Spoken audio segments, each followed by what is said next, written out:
তখন চেতনা আমাদের এই শব্দটা নিজেদের উন্মুক্ততা, নিজেদের চিন্তাধারা, নিজেদের অভিজ্ঞতা এবং নিজেদের সঠিক সিদ্ধান্ত নেওয়ার যে পারদর্শিতা, সেইটা কিন্তু সামগ্রিকভাবে চেতনাকে বোঝায়। আমরা আজকের ক্ষেত্রে আমি ব্যবহার করব যেহেতু বাল্যবিবাহ নিয়েই আমি বলি, আমি বেশি কিছু যাব না। কারণ হচ্ছে পরিষ্কার পরিচ্ছন্নতা যেমনভাবে আমাদের নিজেদেরকে সুস্থ রাখার ক্ষেত্রে গুরুত্বপূর্ণ ভূমিকা পালন করে, ঠিক তেমনভাবেই বাল্যবিবাহর ক্ষেত্রেও কিন্তু একটা প্রোগ্রেসিভ মাইন্ডেড ফ্যামিলি ম্যাটার করে।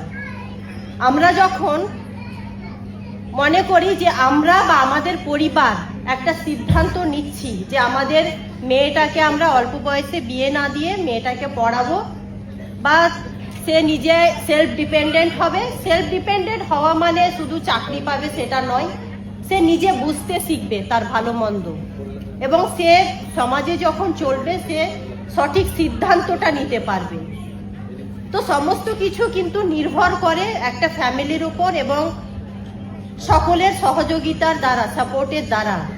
আমরা প্রশাসন যতটা চেষ্টা করবে যে না বাল্যবিবাহ হয়তো রোধ করা হচ্ছে, রোধ করে দিতে পারছি, আমরা খবর পাচ্ছি, করে নিচ্ছি, কিন্তু প্রথম যেটা স্টেপ একটা পরিবারকেই নিতে হবে, প্যারেন্টসকেই নিতে হবে।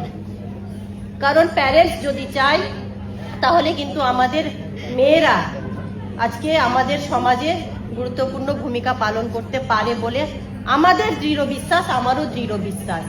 কারণ আমরা যখন নিজেরা স্থির করব যে আমরা এইটা কাজ করব বা কোনো একটা কাজ নিয়ে আমাদের পার্টিকুলার একটা ভিশন থাকবে যে আমাদের এটা করতে হবে, তাহলে কিন্তু আমরা সর্বপ্রথম পরিবারের সাপোর্টটাই আমাদের দরকার হয় এবং নিজেদের প্রতি কনফিডেন্ট হওয়া সেটা ম্যাটার করে।